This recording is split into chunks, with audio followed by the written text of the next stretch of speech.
Assalamualaikum warahmatullahi wabarakatuh. Perkenalkan, nama saya Syarifah Ira Mefrina. Pada video kali ini saya akan membuat video tentang mata kuliah ekologi perairan untuk menjawab tugas UTS dari Pak Ilham Zulfahmi MSI, di mana soal yang pertama yaitu jelaskan perbedaan antara zona limnetik dan litoral pada danau secara karakteristik dan ekologi. Jadi di mana kita ketahui bahwa zonasi pada perairan air tawar berbeda dengan zonasi perairan air laut. Zonasi perairan air tawar dapat dibedakan berdasarkan letak dan intensitas cahaya sebagai berikut, yaitu ada zona litoral dan zona limnetik, di mana zona litoral itu merupakan daerah pinggiran perairan yang masih bersentuhan dengan daratan. Pada daerah ini terjadi pencampuran sempurna antara berbagai faktor fisika kimiawi perairan. Organisme yang ditemukan antara lain adalah tumbuhan akuatik berakar atau mengapung, siput, kerang, krustaca, serangga, amfibi, ikan, dan lain-lain. Sedangkan zona limnetik yaitu daerah kolam air yang terbentang antara zona litoral di satu sisi dan zona litoral di sisi lain. Zona ini memiliki berbagai variasi secara fisik, kimiawi, maupun kehidupan di dalamnya. Soal yang kedua yaitu sungai terdiri dari 3 bagian besar, yaitu hulu, badan sungai, dan hilir. Apakah hal tersebut mempengaruhi morfologi ikan?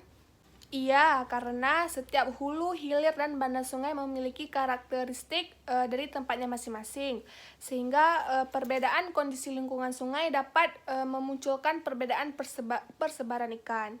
Jadi itu akan mempengaruhi morfologi dari ikan. Soal yang ketiga yaitu jika tidak dikelola dengan baik, waduk berpotensi mengalami eutrosifikasi. Jelaskan mekanisme terjadinya eutrosifikasi tersebut dan apa dampaknya bagi biota perairan. Mekanisme eutrofikasi. Eutrofikasi adalah ledakan jumlah tanaman air dan alga yang dipicu oleh peningkatan kandungan nutrisi di perairan, biasanya dengan kelebihan nitrogen atau fosfat. Nah, jadi proses terjadinya eutrofikasi adalah akibat pencemaran limbah organik seperti sisa pupuk ke perairan yang meningkatkan kadar nutrisi atau seperti nitrogen atau fosfat yang merangsang pertumbuhan berlebihan alga di air. Ketika alga mati, terjadi pembusukan yang mengurangi oksigen di air dan menyebabkan kematian hewan air. Dampak eutrofikasi bagi biota perairan yaitu akibatnya kualitas air di banyak ekosistem air menjadi sangat menurun. Rendahnya konsentrasi oksigen terlarut bahkan sampai batas nol, menyebabkan makhluk hidup air seperti ikan dan spesies lainnya tidak bisa tumbuh dengan baik sehingga akhirnya mati. Pertanyaan keempat yaitu dampak apa yang ditimbulkan oleh pencemar terhadap keanekaragaman ikan pada sungai dan danau.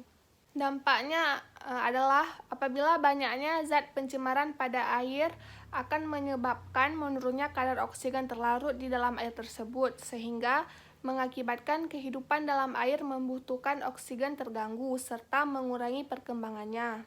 Sebagai akibatnya, ikan akan mati dan aktivitas bakteri menurun. Cukup sekian video dari saya. Jika ada kesalahan saya mohon maaf. Assalamualaikum warahmatullahi wabarakatuh.